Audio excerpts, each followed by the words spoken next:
तव कथामृतं तप्तजीवनं कविभिरीडितं कल्मषापहं श्रवणमङ्गलं श्रीमदाततं भुवि गृह्णन्ति ये भूरिदा जना। हम श्री रामकृष्ण वचनामृत के 41वें परिच्छेद का पाठ कर रहे हैं। श्री रामकृष्ण दक्षिणेश्वर में अपने भक्तों के साथ बैठे हुए हैं। आज रविवार है, 17 जून 1883 ईस्वी, और रविवार होने के कारण बहुत सारे भक्त लोग श्री रामकृष्ण को देखने के लिए आए हैं। एक तांत्रिक भक्त आए हैं, उनसे बातचीत हो रही है। निश्चित रूप से तांत्रिक साधक हैं और साधक होने के कारण उनके मन में कुछ प्रश्न उठते हैं। उन्होंने कुछ प्रश्न किए हैं, हम संक्षेप में उसको थोड़ा सा देख लेते हैं। श्री रामकृष्ण भक्तों से कहते हैं, गृहस्थाश्रम में होगा क्यों नहीं, पर बहुत कठिन है। जनक आदि ज्ञान प्राप्त करने के बाद गृहस्थाश्रम में रहे थे, परंतु फिर भी भय रहता है। क्या है, कितना भी सयाना क्यों न हो, काजल की कोठरी में रहने पर शरीर पर कुछ न कुछ काला दाग लगेगा ही। मैंने देखा, गृहस्थ भक्त जिस समय शुद्ध वस्त्र पहनकर पूजा करते हैं उस समय अच्छा भाव रहता है। यहाँ तक कि जलपान करने तक वही भाव रहता है। उसके बाद अपनी वही मूर्ति फिर से रज और तम, सब समय अपने मन को भगवान के भाव में बनाए रखना अत्यंत कठिन। हम भी आश्रम में जाते हैं, स्वच्छ कपड़े पहनकर पूजा करने बैठे तब तो अच्छा रहता है, लेकिन अगर वह भाव थोड़ी देर रहे, फिर आप संसार में चले गए, बिजनेस ऑफिस में चले गए, तो वह वैसा के वैसा हो जाता है। श्री रामकृष्ण इसीलिए कहते हैं कि इतना आसान नहीं है। सत्व गुण से भक्ति होती है। भक्ति का सत्व, भक्ति का रज, भक्ति का तम है। भक्ति का सत्व विशुद्ध है। इसकी प्राप्ति होने पर ईश्वर को और किसी चीज में मन नहीं लगता। देह की रक्षा हो सके, केवल इतना ही शरीर की ओर ध्यान रहता है। श्री रामकृष्ण कहते हैं, सात्विक भक्त जो होता है वो दिखावा नहीं करता, मच्छरदानी के अंदर बैठकर जप करता है। जो राजसिक होता है वो जब जप करता है तो उसके माला के अंदर दाने लगे रहते हैं। सोने चांदी का एक सूत बना रहता है, चांदी के दाने बीच बीच में लगे रहते हैं। बढ़िया कपड़ा पहनकर, रेशमी कपड़ा पहनकर तिलक विलक लगा के करता है। और सत्य भक्ति का तमोगुण भी है, जिसकी चर्चा आगे श्री रामकृष्ण और भी करेंगे। वे कहते हैं कि भक्ति का तम ऐसा होता है कि भक्त कहता है, माँ जगदम्बा के ऊपर मानो जोर करता है कि दर्शन कैसे नहीं देगी, मैं देख लूँगा, डाका मारने का भाव। खैर, इसके बाद श्री रामकृष्ण कहते हैं, परमहंस 3 गुणों के अतीत होते हैं। गीता में भी त्रिगुणातीत कहते हैं, यो माम च यो अभिविचारेण भक्ति योगेन सेवते स गुणान समतीदेतान ब्रह्म भूयाय कल्पते। जो मेरी पूजा करता है भक्ति योग से, वह ब्रह्म को प्राप्त होता है और 3 गुणों के परे चले जाता है। ये चतुर्दश अध्याय में गीता में दिया गया है। और वहाँ पर उसके बाद अर्जुन पूछते हैं कि गुणातीत व्यक्ति कौन होता है, उसके लक्षण क्या हैं, इत्यादि इत्यादि। उसकी चर्चा हम नहीं करेंगे। श्री रामकृष्ण कहते हैं कि उसका बालक जैसा स्वभाव हो जाता है, इसलिए परमहंस लोग छोटे छोटे बच्चों को अपने साथ रखते। इस पर तांत्रिक भक्त पूछते हैं, क्या परमहंस को पाप पुण्य का बोध रहता है? और उसके बाद में ये सारा डिस्कशन पाप पुण्य और शुभ अशुभ कर्म के ऊपर है। हम इसको थोड़ा सा समझने का प्रयत्न करेंगे। ये पाप पुण्य की चर्चा हमारे के संबंध में हम लोग विचार करते हैं। हमने अगर कुछ बुरा काम किया है तो उसका बुरा फल तो होगा, अगर पाप करेंगे तो उसका दंड हमको भोगना पड़ेगा, और अगर पुण्य करेंगे तो उसका शुभ फल होगा। यह हमारे मन में धारणा है। और इसीलिए परमहंस, ये तांत्रिक भक्त पूछते हैं कि अगर परमहंस जो है उसको क्या पाप पुण्य का बोध रहता है? श्री रामकृष्ण ने जैसा कहा कि परमहंस 3 गुणों के अतीत होता है, सत्वगुण, रजोगुण, तमोगुण के अतीत होता है। लेकिन प्रश्न यह है कि क्या पाप पुण्य होता है? श्री रामकृष्ण कहते हैं, केशव सेन ने भी यही बात पूछी थी। मैंने कहा, और अधिक कहने पर तुम्हारा दल बल नहीं रहेगा। केशव ने कहा, तो फिर रहने दीजिए। पाप पुण्य क्या है जानते हो? परमहंस अवस्था के में अनुभव होता है कि वे ही सुबुद्धि देते हैं, वे ही कुबुद्धि देते हैं। ये पाप भी भगवान ने बनाए हैं, पुण्य भी भगवान ने बनाए हैं, शुभ प्रेरणा भी भगवान देते हैं, अशुभ प्रेरणा भी भगवान देते हैं। ये कब पता चलता है? जब परमहंस अवस्था होती है। उसके पहले की अवस्था में जब तक हम समझते हैं कि हम कर्म कर रहे हैं, तब तक पाप भी और पुण्य भी। ये एक इंपॉर्टेंट बात समझने की है। जब तक स्वयं कर्ता का अहंकार है, तब तक पाप भी है और पुण्य भी है। उसके ऊपर जाने की बात। पारमार्थिक दृष्टि से परमहंस अवस्था में सबके ऊपर लगता है कि उसके बाद ये तो भगवान जो है 3 गुणों से भगवान ने निर्माण किया है जगत का। इसमें पाप भी है, पुण्य भी है, अच्छा भी है, शुभ भी है, अशुभ भी, सब कुछ है। तो यहां पर कहते हैं श्री रामकृष्ण आगे, फल क्या मीठे कड़वे नहीं होते? किसी पेड़ में मीठा फल, किसी में कड़वा या खट्टा फल। उन्होंने मीठे आम का वृक्ष भी बनाया है, फिर खट्टे फल का वृक्ष भी बनाया है। यहां तक कि जहरीले वृक्ष भी हैं। ऐसे वृक्ष भी हैं जिनकी दवाइयां औषधि का काम करती हैं, और ऐसे वृक्ष भी हैं अगर उसको आप खाओ तो आपको डायरिया हो जाए। ये क्रोटन का जो वृक्ष होता है, उसको आप पत्ता खाइए, आपको डायरिया हो जाए। तो ये सारी की बातें भगवान ने खुद बनाई। तो श्री रामकृष्ण कहते हैं, पाप भी उन्होंने बनाया है, पुण्य भी उन्होंने बनाया है। ये कब होगा? जब हमारे मन में दृढ़ प्रत्यय हो जाए, दृढ़ धारणा हो जाए कि जो कुछ होता है ये भगवान की इच्छा से होता है, भगवान ही सब कुछ करते। तब तांत्रिक भक्त कहते हैं, जी हाँ, पहाड़ पर गुलाब की खेती दिखाई देती है, जहां तक दृष्टि जाती है केवल गुलाब ही गुलाब इत्यादि। श्री रामकृष्ण कहते हैं, परमहंस देखता है यह सब उनकी माया का ऐश्वर्य है। सत असत, भला बुरा, पाप पुण्य, यह सब समझना बहुत दूर की बात है। उस अवस्था में दल बल नहीं रहता। उसके बाद रामकृष्ण मिशन नहीं रहेगा। उस अवस्था में जो रामकृष्ण मिशन है तो लगता है कि वो गरीब है, उसकी सेवा करो, वहाँ आग लग गई है वहाँ पे रिलीफ करो, ये निरक्षर हैं उनके लिए स्कूल चलाओ। लेकिन जब उस अवस्था में आ जाएंगे तो फिर दल नहीं रहेगा, उसके बाद में ये ऑर्गेनाइजेशन नहीं रहेगी। श्री रामकृष्ण कहते हैं, इसलिए उन्होंने केशव चंद्र सेन से कहा था कि मैं तुमको अधिक कहूँगा, ये उच्चतम सिद्धांत जो ड्युअलिटी, द्वैत के ऊपर की बात अगर मैं कहूँगा तो फिर तुम्हारा दल नहीं चल सकता। तो उसके बाद में ये तुम्हारा जो ब्राह्म समाज है ये सब नहीं चल सकता। अब तांत्रिक भक्त पूछते हैं, देखिए इस ट्रांसेंडेंटल लेवल पर, इस उच्च स्तर पर बात करना, उस मंत्र को बनाए रखना इतना आसान नहीं। श्री रामकृष्ण के लिए स्वाभाविक था।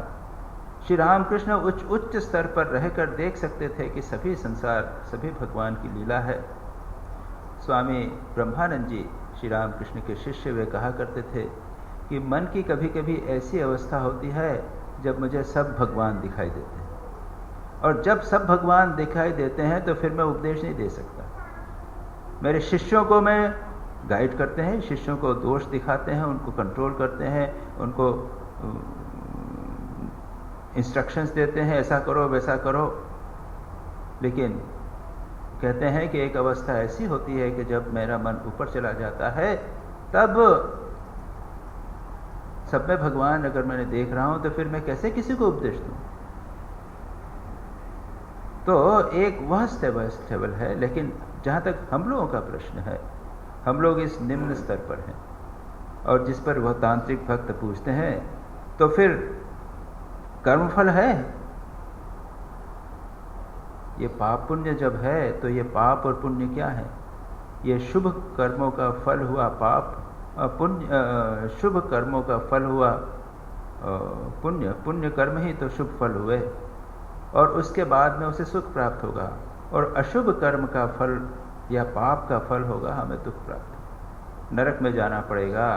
स्वर्ग या नरक की धारणा है या इस जीवन में ही कष्ट प्राप्त करना पड़ेगा। ये क्या है?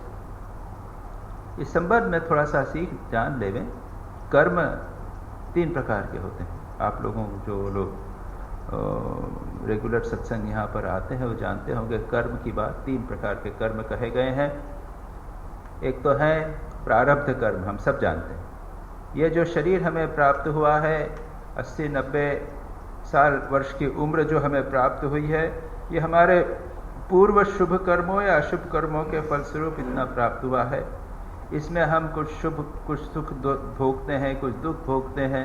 यह सब हमारे प्रारब्ध कर्मों के कारण होता है। प्रारब्ध शब्द का अर्थ है जिस कर्म के द्वारा इस शरीर का आरंभ हुआ। प्रारब्ध, आरंभ, ये शरीर का आरंभ या जन्म और उसके बाद ये शरीर जो बना रहेगा, ये प्रारब्ध कर्म के द्वारा। इसमें शुभाशुभ जो भी हमें अनुभव होंगे वो सब प्रारब्ध कर्म के द्वारा। दूसरे कर्म हैं जिसे कहते हैं संचित कर्म। हमने और भी अनेक जन्म जन्मांतरों में बहुत सारे कर्म किए, वो सब एक कलेक्टेड, उसका जो फल है वो कलेक्ट करके रखा हुआ, संचित है, स्टोर्ड। उसमें से कुछ कर्मों का फल यहां पर इस जन्म में निकल रहा है प्रारब्ध कर्म के बाद, वो पड़े हुए हैं। और एक तीसरे कर्म है जिसे हम कहते हैं क्रियमाण। हम अभी कर्म कर रहे हैं, अच्छा कर्म कर रहे हैं, बुरा कर्म कर रहे हैं, दूसरों को कष्ट दे रहे हैं या दूसरों का भला कर रहे हैं, शुभ चिंतन कर रहे हैं, अशुभ चिंतन कर रहे हैं। यह जो हम कर रहे हैं ये कर्म, इसको कहते हैं क्रियमाण कर्म। ये भी वो जो संचित कर्म है उसके अंदर वो उस स्टोर में चले जाएंगे और उन सब का मिलकर उसका जो परिणाम होगा उसके अनुसार हमें अगला कर्म, शुभ जन्म प्राप्त होगा। तो ये 3 प्रकार के कर्म बात की मुख्य बात होती है, प्रारब्ध कर्म। अब प्रश्न यह है, इनका प्रश्न यह है कि तो फिर कर्मफल है क्या नहीं? पाप पुण्य को तो आप अगर उड़ा देते हैं, सब भगवान ने किया, तो फिर कर्मफल है कि नहीं है? तो श्री रामकृष्ण कहते हैं वह भी है, वह भी है। नीचे आ जाइए, थोड़ा उस लेवल से नीचे आ जाइए। अच्छा कर्म करने पर सुफल और बुरा कर्म करने पर कुफल होता है। और एक बहुत महत्वपूर्ण दृष्टांत, सरल था, सिंपल दृष्टांत देते हैं श्री रामकृष्ण। वो कहते हैं मिर्च खाने पर तीखा तो लगेगा ही। अरे परमहंस भी अगर मिर्च खाएगा तो उसको तीखा लगेगा।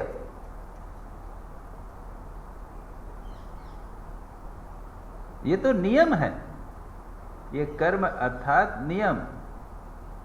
अगर आप चल रहे हो, आपने अगर किसी को क्रोध में आकर कुछ बोल दिया, तो यह संभव है कि वह व्यक्ति आपको उसका प्रतिकार में गाली दे दे।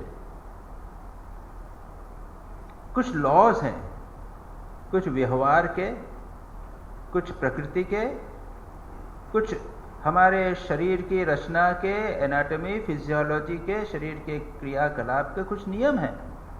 उसके विरुद्ध अगर आप कुछ करोगे तो आपको कष्ट भोगना पड़ेगा।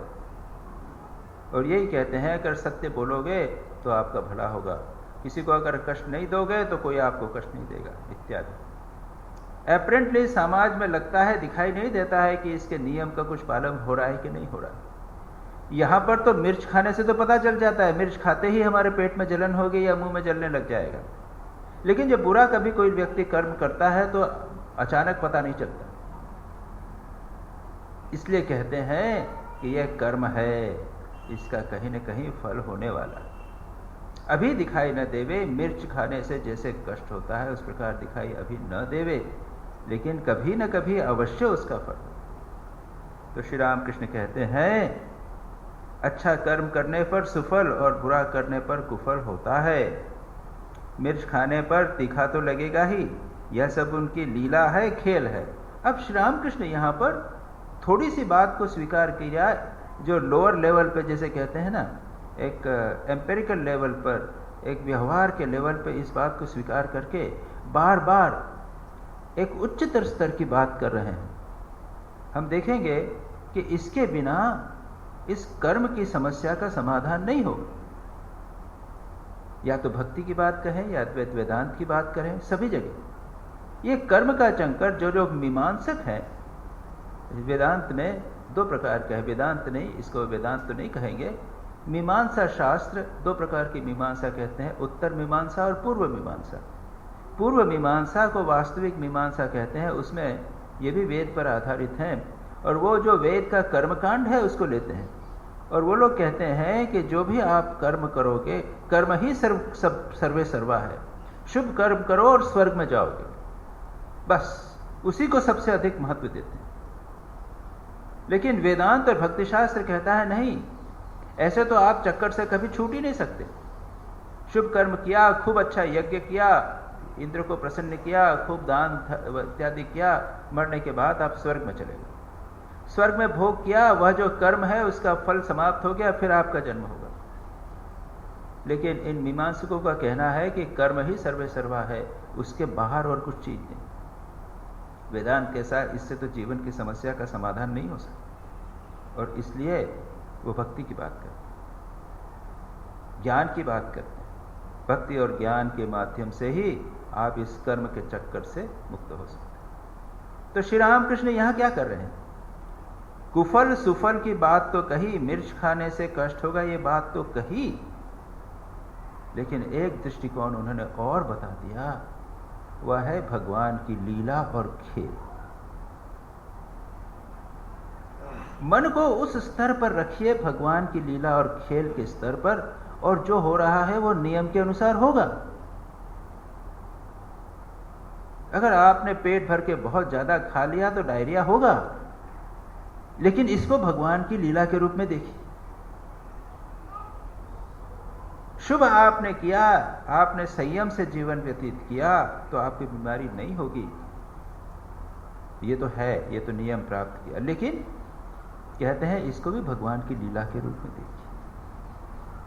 एक ये दृष्टिकोण, अभी विश्वास की बात आएगी, भक्ति की बात आएगी, और भी वे कहेंगे। तो कहते हैं, तांत्रिक भक्त पूछते हैं हमारे लिए क्या उपाय है, कर्म का फल तो है ना। अब ये उनके मन में गहरी बैठी हुई है तांत्रिक की बात में कि कर्म और कर्म का फल तो है। श्री रामकृष्ण उसे दूसरी दृष्टिकोण बताना चाहते हैं, स्वीकार करना बड़ा कठिन। श्री रामकृष्ण कहते हैं होने दो, कर्म और कर्म का फल होने दो, परंतु उनके भक्तों की बात अलग है। पूर्व जन्म में हमने बुरे कर्म किए हैं, उसका फल इस जन्म में भुगतना पड़ेगा प्रारब्ध कर्म में। लेकिन जो भगवान का भक्त है उसकी चिंता नहीं करता, वो उसे भगवान की लीला के रूप में लेता है। वो समझता है कि भगवान की लीला मेरे शरीर के माध्यम से हो रही है। देखो भगवान कैसी लीला कर रहे हैं, वाह बड़ी मजा कर रहे हैं। अपने स्वयं के शरीर को देखकर कहता है भगवान मेरे शरीर को लेकर खेल कर रहे हैं, वाह वाह बड़ा। श्री रामकृष्ण के पास दक्षिणेश्वर में एक बार एक भक्त आए थे, एक साधक आए थे, परमहंस आए थे। वो बिल्कुल गंदे कपड़े वपड़े पहन कर थे और लोग उनको पत्थर फेंक रहे थे। बच्चे उनके पीछे पड़ गए थे, देखा ये पागल क्या है, पत्थर फेंक रहे हैं। श्री रामकृष्ण ने पहचान लिया कि ये तो परमहंस है। और क्या कहते हैं वो, वाह वाह क्या मजा, क्या मजा, देखो क्या मजा, ये देखो भगवान की लीला, कैसी मजा आ रहा है। अपने शरीर पे पत्थर पड़ रहे हैं, वो देख रहे हैं, वाह वाह देखो क्या खेल हो रहा है। जैसे सिनेमा में हम कुछ सीन देखते हैं ना, इस प्रकार का सीन कोई है, किसी को कष्ट दिया जा रहा है और हम कहते हैं अरे वाह वाह देखो तो क्या एक्टिंग की है इसने, कितनी बढ़िया एक्टिंग की है, कैसा रो रहा है, कैसा कष्ट दिखा रहा है, कैसा तड़फ रहा है, वाह कितनी फर्स्ट क्लास एक्टिंग की है इसने, फलाने फलाने एक्टर ने, क्या है फारूक शाह, क्या शायद जानते आप लोग। उसी प्रकार से भक्त अपने शरीर में कुछ होता है तो श्री राम कृष्ण कहते हैं भक्तों की बात अलग है। ये पाप पुण्य जो होगा वो तो होगा, लेकिन उसकी चिंता नहीं करते, वे भगवान की लीला देखते, खेल देखते। अब श्री राम कृष्ण गाने लगे। आज इसमें 3-4 गाने, ये प्रसिद्ध गाने हैं बंगाली के, बहुत प्रसिद्ध गाने। मन तुम खेती का काम नहीं जानते, ये राम प्रसादी गाना है। मन कृषि काज जानो ना, मन तुम खेती करना नहीं जानते। ऐसी मनुष्य देह रूपी जमीन पड़ी ही रह गई, यदि तुम खेती करते तो इसमें सोना फल सकता था। पहले तुम काली नाम का घेरा लगा दो, फसल न नष्ट होगी। वह तो मुक्त केशी का पक्का घेरा है, उसके पास यम भी नहीं आता। गुरु का दिया हुआ बीज बोकर भक्ति का जल सींच देना। हे मन तुम अकेले न कर सको तो राम प्रसाद को साथ में ले लेना। ये प्रसिद्ध गाना है। देखिए पहली लाइन में एक बहुत बड़ी बात, पहली दूसरी लाइन में कहा है, रे मन तुम खेती नहीं कर सकते, खेती नहीं कर पाए हो, कहते हैं जानते नहीं हो, ये मनुष्य देह रूपी जमीन पड़ी ही रह गई। ये हमें भगवान ने ये मनुष्य रूप जमीन दी है। क्या हम खेती कर रहे हैं? क्या इसमें हम सोना उगा रहे हैं, या इसको हम बर्बाद कर रहे हैं? उम्र निकल जाएगी, 60-70 बरस के हाथ मलते रह जाएंगे। अरे इतना अच्छा खेत मिला था, मैंने कुछ नहीं किया, इसको सोने को नहीं उगाया। मैं उगा सकता था सोना। और इसका उपाय बताते हैं। पहले तो एक हेज लगाओ, चारों तरफ से एक बागड़ लगाओ, काली नाम भगवान के नाम की एक बागड़ लगाओ, और उसके बाद में गुरु के द्वारा हुआ बीज को बो वहाँ पर, और उसके बाद भक्ति का रस सींचो, भक्ति का पानी सींचो, तो वहाँ पर खेत उगेगा, फलस फसल होगी। और नहीं तो सारा जीवन हमारा बर्बाद गया, कुछ नहीं किया। कितने सुंदर ढंग से उस बात को यहाँ पर कहा गया। ये राम प्रसादी गाने, ये वहाँ बंगाल के प्रसिद्ध गाने हैं, सभी जगह मिलेंगे आपको। गुरु ग्रंथ साहब में भी बहुत सारे भजन मिलेंगे। वो रूपक के रूप में बड़ी अच्छी अच्छी बातें, तत्व की बातें वहाँ पर बताई गई हैं। तो कहते हैं, ये एक बहुत अच्छा गाना उन्होंने कहा कि यह मुक्त केशी का पक्का घेरा है। मुक्त केशी, माँ काली के बाल जो हैं वो खुले रहते हैं, इसलिए उसको मुक्त केशी कहा। ये मुक्त केशी का पक्का घेरा है, भगवान का नाम का अगर घेरा लगा लो तो ये शरीर रूपी हमारा जो क्षेत्र है ये यम से भी प्रोटेक्टेड हो जाएगा यहाँ पर। तो एक बहुत महत्वपूर्ण बात कही है, हमें अगर यह मनुष्य जीवन मिला है तो उसका हमें भरपूर लाभ उठाना चाहिए। ऐसा नहीं हो कि बाद में हम पछताएं कि यह मनुष्य शरीर मिला और हमने उसका फल प्राप्त किया। फिर गा रहे हैं, यम के आने का रास्ता बंद हो गया, मेरे मन का संदेह मिट गया। मेरे घर के 9 दरवाजों पर 4 शिव पहरेदार हैं। एक ही स्तंभ पर घर है जो 3 रस्सियों से बंधा है। सहस्त्रदल कमल पर श्रीनाथ अभय देते हुए बैठे। ये दूसरा भजन है। और ये मैं बनारस में 22 वर्ष तक रहा, वहाँ पर बंगाली कल्चर रामकृष्ण मिशन का था। बहुत सारे भजन सुने, ये कृषि काज जानो ना इत्यादि हम लोग गाया भी करते थे, लेकिन ये गाना हमने नहीं सुना। ये यम के आने का रास्ता बंद हो गया है, मेरे मन का संदेह मिट गया है। मेरे घर के 9 दरवाजों पर 4 शिव पहरेदार हैं। एक स्तंभ पर घर है जो 3 रस्सियों से बंधा हुआ है। अब ये कुछ जो भजन है ये वहाँ की बाउल और तंत्र परंपरा से संबंधित हैं। परंपरागत भजन है जिसमें फिलॉसॉफिकल तथ्यों को भजन और कहानी के माध्यम से व्यक्त किया गया। तो इसमें यहाँ पर कहा गया है कि एक स्तंभ पर घर है। अब ये इसका क्या अर्थ है समझाना मेरे लिए कठिन होगा। ये कह सकता हूँ कि एक माया या अविद्या के एक स्तंभ पर है और 3 रस्सियों से बंधा हुआ है। सत्व, रज और तम, इन 3 रस्सियों से वह बंधा हो सकता है। और सहस्त्रदल कमल तो हम जानते हैं, और श्रीनाथ जो है वो श्रीनाथ, श्रीपति के नाथ विष्णु वहाँ पर बैठे हुए हैं, इत्यादि बात यहाँ पर हो गई। लेकिन इसके अतिरिक्त इस भजन को समझना थोड़ा कठिन है। अब देखिए, श्री रामकृष्ण उसी पारमार्थिक तत्व पर जाते हैं। वे कहते हैं काशी में ब्राह्मण मरे या वेश्या सभी शिव होंगे। वही पाप पुण्य के परे की बात कहते हैं। और ये कैसी बात? अगर यह माना जाए कि पाप का फल तो होगा ही, वेश्या मरेगी तो उसको नरक में जाना पड़ेगा, और पुण्य का फल भी होगा। अगर ब्राह्मण मरे, वो सत्कर्म करने वाला ब्राह्मण अगर मरे तो उसको स्वर्ग मिलना चाहिए। लेकिन नहीं, काशी में मरने से मुक्ति होती है। अब नियम क्या, विधान क्या? श्री रामकृष्ण बार बार उस विधान के परे की बात कह रहे। यहां पर भी कहा उन्होंने कि भला और बुरा इसके दूर ऊपर की कोई चीज है, लीला की बात कही, और अब काशी की बात कही। और काशी में श्री रामकृष्ण ने स्वयं दर्शन किया था, और वे कहा करते थे कि वहां पर क्या होता है कि शिव जी तारक मंत्र देते हैं। जो व्यक्ति काशी में मरता है, उन्होंने देखा कि मणिकर्णिका घाट पर जलाए जा रहे हैं। वहां उन्होंने देखा कि माँ अन्नपूर्णा आकर उनके जो वो हैं, उनको जो बंधन है कर्म के पाश, वो कर्म के बंधनों को काट रही हैं, और उनको शिवजी तारक मंत्र उनके कानों में सुना रहे हैं। तारक मंत्र यानी राम मंत्र, राम राम राम शब्द, राम मंत्र उनको सुना रहे हैं, और को सुन के ही वो लोग मुक्त हो रहे। तो कोई भी व्यक्ति वहां पर मरे, सच पूछा जाए तो काशी में मरना आप समझिए कि फिर तो बड़ा आसान है, वहां जाके मर जाए। इतना आसान नहीं, इतना आसान नहीं है। मैं अनेक दृष्टांत जानता हूं, एक नहीं।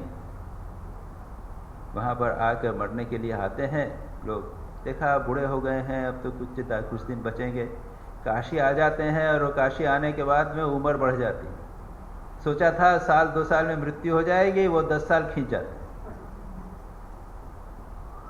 रिलैक्स हो जाते हैं साइकोलॉजिकली, मनोवैज्ञानिक दृष्टि से कि भाई अब तो काशी आ गए हैं, अब कुछ जिम्मेदारी नहीं है, मरने वाले हैं, तो कई साल खींच जाते हैं। फिर एक बार सोचते हैं चलो एक बार कलकत्ता हो आए, एक बार लोगों से मिल आए, वहाँ जाते हैं, वहीं मर जाते हैं। एक महाराज को, स्वामी जी को जानता हूँ मैं, 3-4 वर्षों तक काशी में थे। कुछ प्रॉब्लम हुआ तो कहा मैं जाऊँगा अपने 15-1 दिन। लखनऊ में हमारा बड़ा हॉस्पिटल है, स्पेशलिटी हॉस्पिटल, वहाँ जाकर ट्रीटमेंट करा के आ जाऊँगा। वहाँ जाके मर गए। तो काशी प्राप्ति नहीं। तो काशी प्राप्ति आप मत समझिए कि इतना आसान, यानी जब मुक्ति की बात हो रही है, इतना आसान क्या भगवान ने बना दिया कि काशी में मरने से मुक्ति हो जाएगी? जिस मुक्ति के लिए भगवान कहते हैं ज्ञान बिना नहीं होती, ज्ञान विहीने सर्वमतेन मुक्ति न भवति जन्मशतेन। शंकराचार्य कहते हैं ज्ञान विहीने सर्वमतेन मुक्ति न भवति जन्मशतेन। 100 जन्मों में भी ज्ञान के बिना मुक्ति नहीं। और यहाँ कहते हैं काशी में मरने से मुक्ति हो जाए, इसके ऊपर काफी विवाद होता है। स्वामी भूतेशानंद जी जो रामकृष्ण मिशन के प्रेसिडेंट थे, उनसे प्रश्न किया गया तो उन्होंने कहा कि माँ ने कहा है, ठाकुर ने कहा है, इसको विश्वास करते हो कि नहीं करते हो? ठाकुर ने कहा है, माँ ने कहा है, और एक तरफ स्वामी विवेकानंद कहते हैं, शंकराचार्य कहते हैं ज्ञान के बिना मुक्ति नहीं, और माँ शारदा और ठाकुर कहते हैं, बोलो। और भूतेशानंद जी बड़े विद्वान थे, अद्वैत वेदांत के महान पंडित थे, तो शास्त्र अच्छी तरह बहुत पढ़ा था, पढ़ाते थे। तो इसका जवाब क्या? तो कहते हैं तुम्हारा विश्वास क्या है ये बताओ। श्री रामकृष्ण, माँ शारदा और लोगों ने जो कहा है कि मुक्ति, श्री रामकृष्ण ने तो स्वयं देखा, दर्शन हुआ कि शिव जी ऐसा कर रहे हैं, उसमें अगर विश्वास है, तो तुम्हारी मुक्ति हो जाएगी। विश्वास, अभी हम श्री रामकृष्ण फिर बात कहेंगे। तो वहां पर मरना एक सत्पुरुष को, जो सज्जन है उसके लिए भी इतना आसान नहीं है। और अगर यह कहें कि वेश्या को कैसे मुक्ति हो गई, ये हो सकता है कि बस उसका यह अंतिम जन्म है, उसके पूर्व जन्मों का के बाद अब वो ऐसा अवसर आया कि बस आखिरी जो उसके पाप कर्म नष्ट होने वाले थे, बस अब मुक्ति हो गई। तो इस बात को किसी भी प्रकार से एक्सप्लेन किया जा सकता है। मुख्य बात जो श्री रामकृष्ण कहना चाहते थे कि ये पाप पुण्य और कर्म के चक्कर में मत पड़ो, भगवान में मन लगाओ, भक्ति करो। ये हायर लेवल के लिए हमेशा बताने के लिए वो इस स्तर को बताने का दर्शन, इसको का प्रचार प्रसार करने के लिए भी आए। जब हरिनाम से, काली नाम से, राम नाम से आंखों में आंसू भर जाते हैं, तब संध्या कवच आदि की भी कुछ भी आवश्यकता नहीं रह जाती। कर्म का त्याग हो जाता है, कर्म का फल स्पर्श नहीं करता। फिर वही बात, वो भक्ति की बात। जब ऐसी भक्ति होवे कि भगवान का नाम लिया और आंखों से आंसू बहने लगे, प्रेम के आंसू, भक्ति के आंसू, इतना आनंद आया, काली नाम, राम नाम से आंसू बहने लग जाए, तब समझ लीजिए कि उस व्यक्ति को किसी भी प्रकार से कर्म नहीं बांध सकते। उसके बाद संध्या कवच आदि कुछ भी आवश्यक नहीं रह जाता। यह संध्या वंदना जो करते हैं या फिर आप पूजा जो करते हैं, अभी आएगा त्रिसंध्या, 3 संध्या के समय भगवान का नाम लेना है, गायत्री का पाठ करना है, ओम फट स्वाहा, आचमन इत्यादि ये सब करना, जो अनुष्ठानिक पूजा इत्यादि होती है। श्री रामकृष्ण कहते हैं कि यह जो पूजा इत्यादि है इसकी आवश्यकता नहीं थी। और कवच, कवच आपने देखा होगा, अलग अलग प्रकार के मंत्रों के कवच होते हैं। ये राम कवच और दूसरे सब होते हैं कि वो सब मंत्र यदि करके आप एक विभिन्न हाथ स्थानों पर आप भगवान के नाम का मंत्र इत्यादि करके ऐसा करिए तो आपका सारा शरीर जो है वो प्रोटेक्शन हो गया और शरीर की रक्षा हो गई, वो कवच जैसा बन गया आपके शरीर के ऊपर। तो श्री रामकृष्ण कहते हैं कि इसकी आवश्यकता नहीं रहती, कर्म त्याग हो जाता। संध्या आदि की नहीं रक्षी, ये जो है ये कर्म है, ये इन कर्मों का त्याग हो जाता है। अगर जिस किसी व्यक्ति में भगवान के नाम में रुचि हो जावे तो वह भगवान के नाम में वो, इसको आप थोड़ा सा आप उसको बाहर, वहाँ आप बच्चे को आप उधर रख लीजिए, आके डिस्टर्ब कर रहा है। भगवान का, इससे कर्म त्याग हो जाता है। अगर भक्ति हो गई तो फिर कर्म त्याग, कर्म उसको स्पर्श नहीं करता। कर्म त्याग हो जाता है, कर्म का फल स्पर्श नहीं करता। फिर श्री रामकृष्ण एक गाना गाते हैं, चिंतन करने पर भाव का उदय होता है, जैसा भाव वैसी प्राप्ति होती है, विश्वास ही मूल बात है। यदि चित्त काली के चरण रूपी अमृत सरोवर में डूबा रहता है तो फिर पूजा होम यज्ञ आदि का कुछ भी महत्व नहीं है। ये पूजा होम यज्ञ आदि ये कर्मकांड के अंग हैं, जिसकी बात चल रही है वह शुभ कर्म है, उसका परिणाम शुभ होगा इत्यादि। श्री रामकृष्ण कहते हैं कि अगर चित्त काली के चरण रूपी अमृत सरोवर में डूबा रहता है तो फिर इन चीजों की आवश्यकता नहीं। अब यहां पर 3 लेवल बताए गए हैं साधना के। पहला है कर्म, प्रतिमा पूजा या अनुष्ठानिक कर्म, पहला तो है कर्म। दूसरा है भगवान का नाम, मंत्र का जप। प्रतिमा पूजा, जप स्तोत्र आदि मध्यमा, भगवान का नाम लेना। यहां पर भी कहते हैं भगवान का नाम लेने से आंखों में आंसू यदि आ जाते हैं तब क्या हुआ, यह नाम आपके हृदय में चला गया। चित्त अगर काली के चरण रूपी अमृत सरोवर में डूब जावे, यानी मन अगर भगवान के चिंतन में आपका गहराई से लग जावे तो फिर कर्म की क्या आवश्यकता। प्रतिमा पूजा, जप स्तोत्रादि मध्यमा, उत्तमा मानसी पूजा। अगर आप उच्च स्तर पर मानसिक पूजा के स्तर पर चले जाते हैं तो फिर बाह्य कर्मकांड की क्या आवश्यकता? अधिकांश लोग हम कर्मकांड तक ही सीमित रहते हैं और फिर समस्या उठती है कि कर्म का क्या होगा, शुभ कर्म होगा, बुरा कर्म होगा, पाप होगा, पुण्य होगा। हमें उससे ऊपर उठना है, भक्ति के स्तर पर, ध्यान के स्तर पर मन को भगवान में पूरी तरह लगाना है। एक बार अगर मन भगवान में लग गया तो फिर ये सारी समस्या नहीं। फिर कहते हैं आगे, और दूसरा गाना गा रहे हैं, त्रिसंध्या में काली का नाम जो लेता है, क्या वह पूजा संध्या आदि चाहता है? संध्या स्वयं उसके खोज में फिरती है पर उसे नहीं पाती। त्रिसंध्या जे बोले काली, पूजा संध्या से की चाय, संध्या तार संधाने फिरे तो भी संधि नहीं पाए। फिर कहते हैं, काली काली वो करते हुए मेरे प्राण यदि निकले, नहीं, उसके बाद संध्या स्वयं उसके खोज में फिरती है पर उसे नहीं पाती। यदि काली काली कहते हुए मेरे प्राण निकल जाएं तो फिर गया गंगा प्रभास काशी कांची आदि की कौन प्रवाह करता है?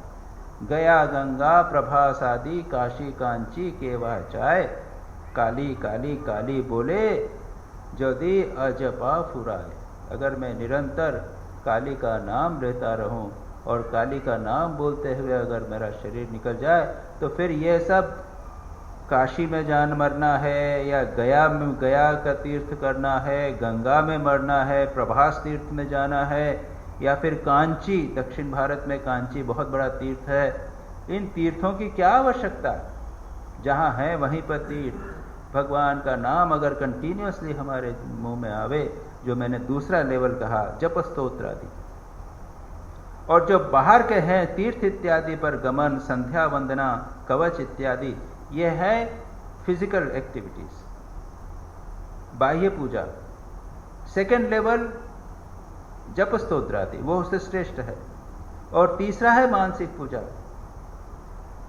और चौथा उसके, जब आप सोहम पूजा उत्तमोत्तमा, जब हम भगवान के साथ एक हो जाते हैं, तो श्री रामकृष्ण बार बार उसी ओर इंगित करते हैं, अरे बाबा कर्म फल के चक्कर में, अच्छा बुरा के चक्कर में मत पड़ो, भगवान में मन लगाओ, भगवान में भक्ति करो।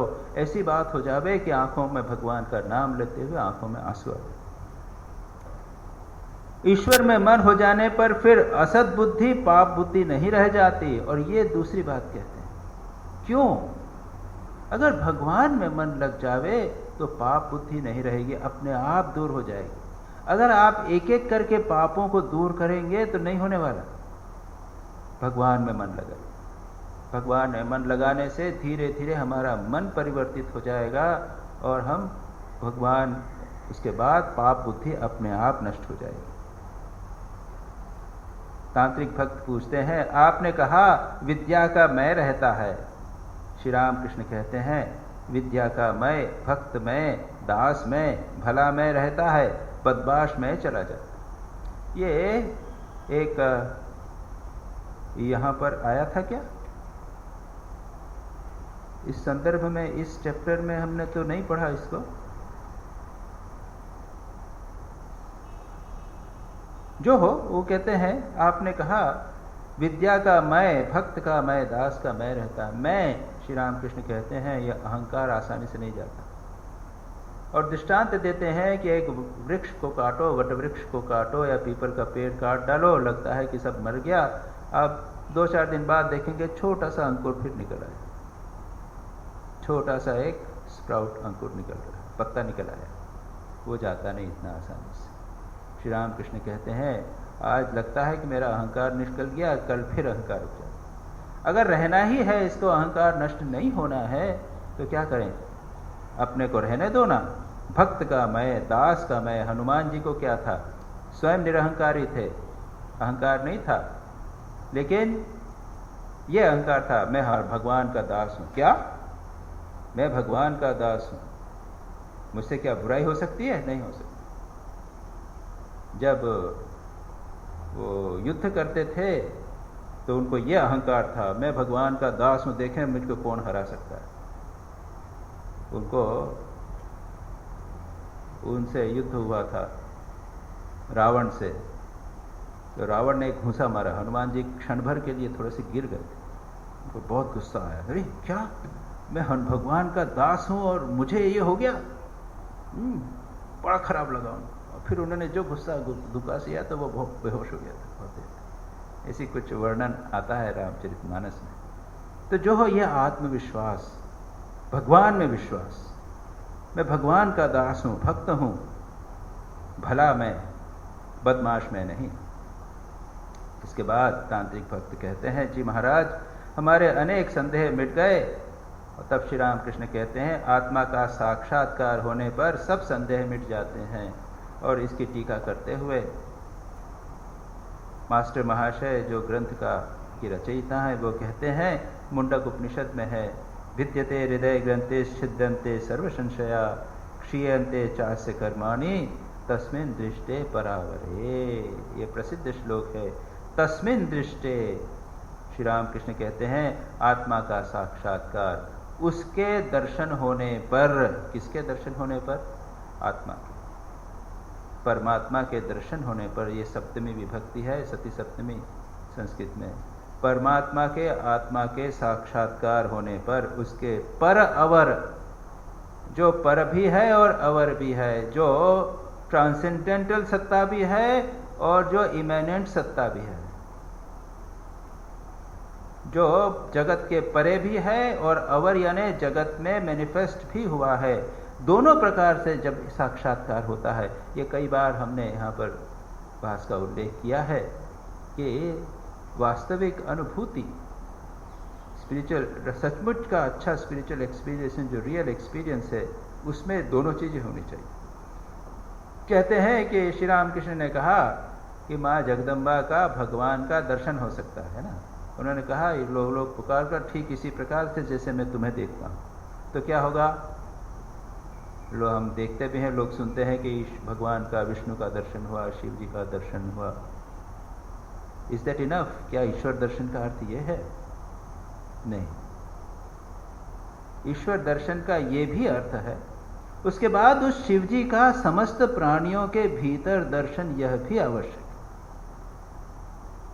सर्वत्र उसका दर्शन, आंख खोलकर भी, आंख बंद करके, जगत के भीतर बाहर सर्वत्र उसका दर्शन, वह ठीक ठीक दर्शन। तस्मिन् दृष्टे पर अवरे, परावरे, उसका दर्शन होने पर क्या होता है?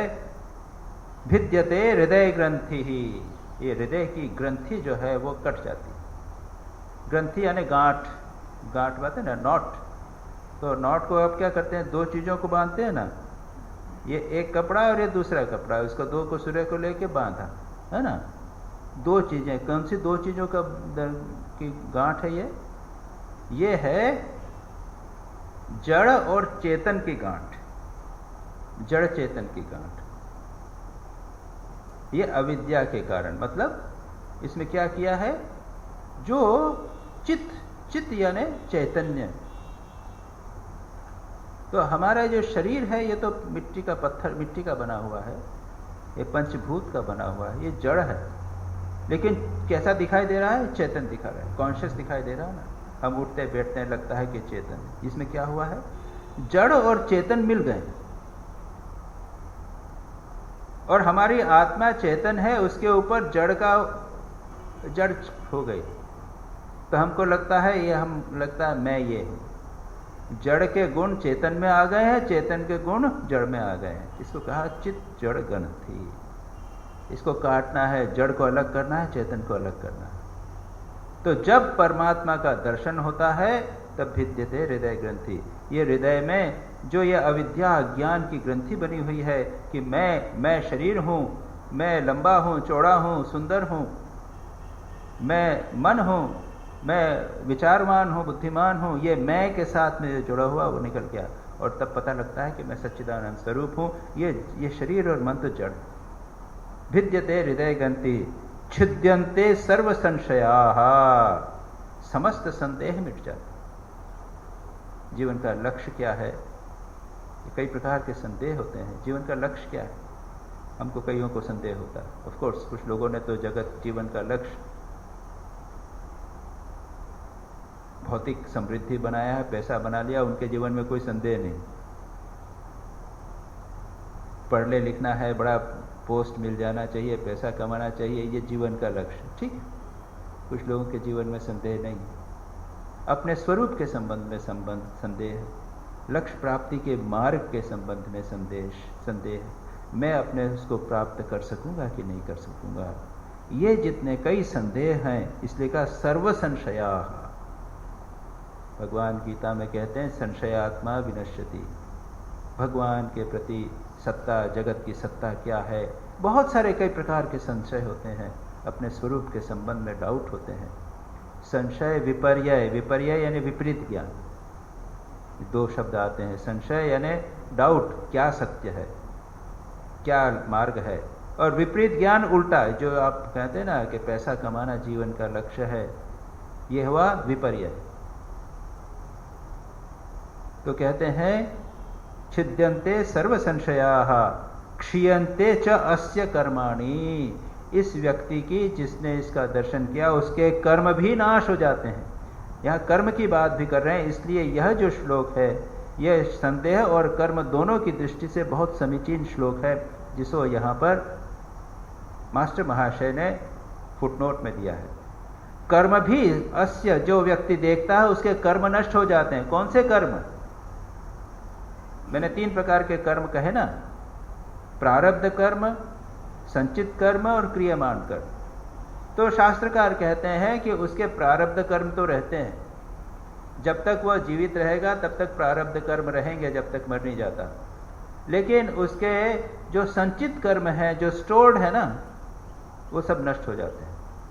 और जो क्रियमाण कर्म है वो भी नहीं पड़ते। अभी जो किया उसने, पाप किया, बुरा किया, कुछ भी किया, वो कुछ नहीं बनेगा, वो इस जन्म में मुक्त हो जाएगा, मरने के बाद में उसके प्रारब्ध कर्म समाप्त हो जाएगा। इस पर बहुत विचार है, उसके विचार में हम नहीं जाएंगे।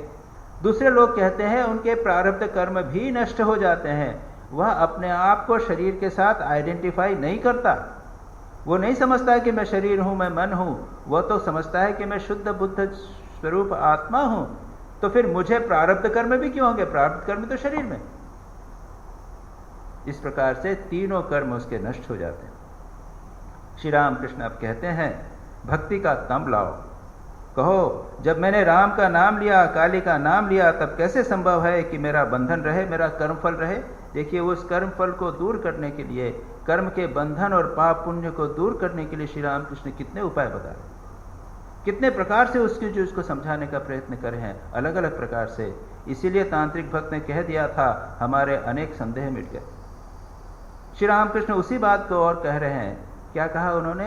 एक तो कहा अहंकार करो, दूसरा उन्होंने कहा था आंखों में आंसू अगर भगवान के नाम में आ जावे, कई प्रकार से उस चीज को बात की। या मन को भगवान के चरण कमलों में लगा के रखो तो ये सारी समस्या दूर हो जाएगी। यहां पर अब एक और बात कहते हैं, वे कहते हैं भक्ति का तम, मैंने कहा ना 3 प्रकार के, एक सात्विक भक्ति, राजसिक भक्ति, तामसिक भक्ति, या भक्ति का तम कहा गया। तमोगुण, तमोगुण क्या करता है? वो नियम के विरुद्ध काम करता है।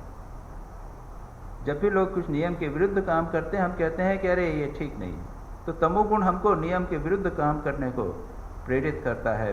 तो यहाँ कहते हैं तमोगुण को, भक्ति को अपने जीवन पर लाओ। क्या? मैंने राम का नाम लिया है, काली का नाम लिया है, मेरे बंधन, मेरे कर्मफल कैसे रह सकते हैं? अरे बंधन और कर्मफल तो नियम है, ये कर्म का विधान है। बुरा कर्म करोगे तो फल पाओगे। नहीं, मैं काली का भक्त हूं, राम का भक्त हूं, क्या समझ रखा है मुझे? मैं इस सिद्धांत को, नियम को नहीं मानता। ये इसको कहा तमोगुण। तो कहते हैं मेरा बंधन रहे, मेरा कर्म फले, ये कैसे संभव होगा? मैंने जो भगवान का नाम लिया है, मैं भगवान का भक्त हूं। एक बार भगवान का नाम ठीक ठीक लेने पर सब कर्मों का नाश हो जाता है। आपको कहानी मालूम है कि नहीं? 2 कहानियां हैं। एक कहानी है कि एक राजा, उससे गोहत्या हो गई। अब गोहत्या हो गई, उसके लिए उसका प्रायश्चित किया तो वह एक ऋषि के पास गया। ऋषि के जंगल में गए थे, उनके पुत्र थे। वो पुत्र ने कहा कि कोई बात नहीं, भगवान का 3 बार नाम लेने से गोहत्या का पाप भी नष्ट हो जाता है। ठीक है, ले लिया, विश्वास किया, ठीक है। देखिए, प्रायश्चित करना, कितना दान करना, धर्म करना, उपवास करना, कुछ नहीं, भगवान का नाम 3 बार लेने से। उनके पिताजी जब ऋषि लौट कर आए तो उनके पुत्र ने कहा कि पिताजी, राजा आया था, ऐसी समस्या हुई थी, उसने इतने पाप कर दिए, गोहत्या कर दी, मैंने कह दिया कि 3 बार नाम ले लो, ठीक हो जाएगा, वो तो सब हो जाए। क्या? अरे वो ऋषि कहते हैं तुझे इतना विश्वास नहीं? अरे भगवान के 1 बार नाम लेने से सब पाप नष्ट हो जाते हैं, तूने 3 बार नाम किया, जा तो प्रेत योनि में जन्म, उसको जा वो कर दिया। इस प्रकार का कुछ चलता है कि उसके बाद प्रेत योनि में होते हैं, उसके बाद उसकी मुक्ति होती है इत्यादि। एक तो ये दृष्टांत लीजिए। दूसरा है वो नारद जी और भगवान की कहानी, 2 कहानी हैं। एक नारद जी को कहा कि तुम्हारा श्रेष्ठ भक्त कौन है? राम भगवान ने से पूछा कि भगवान आपका श्रेष्ठ भक्त कौन है? नारद ने सोचा कि भगवान मुझे कहेंगे, तो भगवान ने उसको नहीं कहा कि देखो वो फलाने फलाने गांव में एक किसान है, वो मेरा श्रेष्ठ भक्त है। तो नारद जी को बड़ा बुरा लगा। उन्होंने कहा जाओ, तो कहा मैं देखूं? हाँ जाओ जाओ, देखिए। देखा, अब वो 2-3 के इंटरप्रिटेशन है। एक इंटरप्रिटेशन जो भगवान के नाम के बारे में है वो बता रहा हूँ। तो देखा, वहाँ गए और नारद जी भेष बदल के, उन्होंने देखा, सारे दिन देखा, वो भगवान का नाम तो लेता ही नहीं। तो सुबह से शाम तक भगवान का नाम नहीं लेता है। भगवान ने कहा कि मेरा श्रेष्ठ भक्त है। तो एक दिन उनको पकड़ा कि अच्छा तुम भगवान के भक्त हो? तो महाराज थोड़ा सी भक्ति तो है, तो भगवान का नाम नहीं लेते? कि नहीं। क्यों?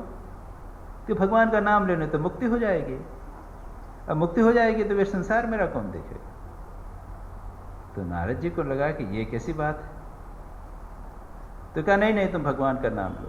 तो कि भाई आप ही फिर ये इसका संसार, मेरा संसार कौन देखेगा? बीवी बच्चों कौन देखेगा? मेरा खेत है, सब करना, काम वाम करना है।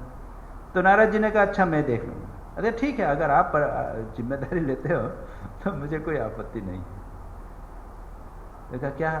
तो उसने सब समझा दिया, आया, सब खेत दिखा दिया, 2-4 बैल जितने थे उस बता दिया, ये है, ये सारा अपना जैसे चार्ज हैंड ओवर करना और कर दिया।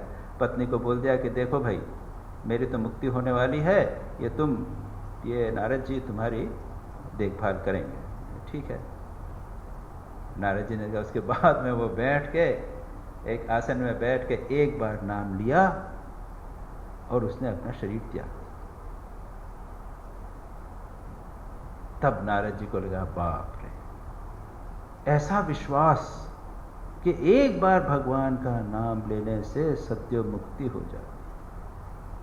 तो यहां पर भी ऐसा अगर वो हुए विश्वास, श्री रामकृष्ण विश्वास की बात है। उसके बाद में एक गाना भी सुनाते हैं, यदि मैं दुर्गा दुर्गा कहता मरूं तो हे शंकरी, देखूंगा अंत में इस दीन पर तुम कैसे उद्धार नहीं करती। गो ब्राह्मण की हत्या, भ्रूण की नारी की हत्या, सुरापान आदि पापों की रत्ती भर परवाह न करके मैं ब्रह्म पद को प्राप्त कर सकता हूं। इसका मतलब यह नहीं कि आप इसको करिए और उसके बाद भगवान का नाम लेकर मुक्त हो जाएंगे, ये बात नहीं है, ये विश्वास की बात है। उसके बाद विश्वास सबसे अधिक महत्वपूर्ण है। एक बार ये विश्वास होवे तो फिर ये पाप, जिस व्यक्ति को ऐसे विश्वास है वो पाप करेगा नहीं। ये पूर्ण विश्वासी व्यक्ति इस पाप नहीं होगा, उससे पाप जो है वो मामूली चीज हो जाएगी उसकी। तो श्री राम कृष्ण फिर कहते हैं विश्वास विश्वास विश्वास। गुरु ने कह दिया है राम ही सब कुछ बनकर विराजमान है, उसमें विश्वास। वही राम घट घट में लेटा, वही राम जगत प्रसेरा, वही राम दशरथ का बेटा, वही राम सबसे न्यारा। तुलसीदास जी बोलते हैं कुत्ता रोटी खाता है,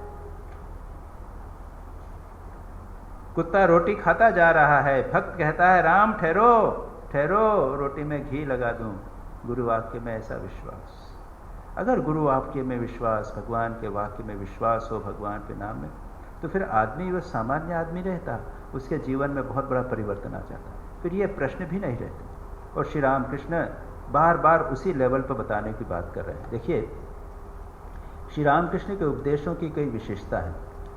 जहाँ तक पूर्व सिद्धांत बताए गए हैं, उन सिद्धांतों को स्वीकार करके जो पूर्व शास्त्रों में जो बात कही गई है, धर्म के सिद्धांत हैं, उनको स्वीकार किया है श्री रामकृष्ण, और उसके आगे बात की है। और ये सभी अवतारी पुरुषों की बात के जीवन में होता है। ईसा मसीह क्या कहते हैं? वो कहते हैं, I am not come to destroy but to fulfil. मैं पुराने सिद्धांतों को नष्ट करने के लिए नहीं आया हूं, उसको पूर्णता प्रदान करने के लिए, उसके आगे एक स्टेप और आगे करने के लिए। और वो प्रसिद्ध कहानी मैंने बताई है, बार बार मैं बताता हूँ। एक पतिता नारी को जीसस क्राइस्ट के सामने लाए और उन्होंने कहा इसको क्या दंड देना चाहिए। और जो लोग लाए वो ईसा मसीह को ट्रैप करना चाहते थे कि ये शास्त्र के विरोधी बात कर रहा है। ईसा मसीह पूछते हैं कि इसमें इसका क्या दंड है, तुम्हारे शास्त्रों में क्या लिखा है? वो कहते हैं इसको पत्थर से मारना चाहिए। फिर ईसा मसीह कहते हैं, अच्छा, जिसने कोई पाप नहीं किया वो पहला पत्थर मारे। उन्होंने पुराने शास्त्र का उल्लंघन नहीं किया, लेकिन एक नई चीज जोड़ दी। ठीक है, उसे पत्थर मारना चाहिए, उसको दंड मिलना चाहिए, लेकिन दंड कौन देगा? जिसने कोई पाप नहीं किया हो। और फिर वर्णन आता है कि उसको कोई किसी ने पत्थर नहीं मारा। तब ईसा मसीह क्या कहते हैं? ठीक है, जाओ, मैं भी तुमको माफ करता हूं, आगे कुछ ऐसा मत करो। पुराने सिद्धांतों को स्वीकार करके एक नई सीढ़ी बता दी। श्री रामकृष्ण के जीवन में भी ऐसी कई घटनाएं, बहुत सारी घटनाएं हैं। जैसे तोतापुरी महाराज एक बार अपना बर्तन, लोटा को मांज रहे थे। श्री रामकृष्ण ने कहा, क्यों मांज रहे हो लोटा? तो कह रहे, जानते नहीं, अगर लोटा रोज नहीं मानेंगे तो इसके ऊपर तो जम जाएगा, काली की जम जाएगी। उसी प्रकार से ध्यान प्रतिदिन करना चाहिए। तोतापुरी महाराज ब्रह्मज्ञ पुरुष थे, याद रखिए, फिर भी वे रोज ध्यान करते थे।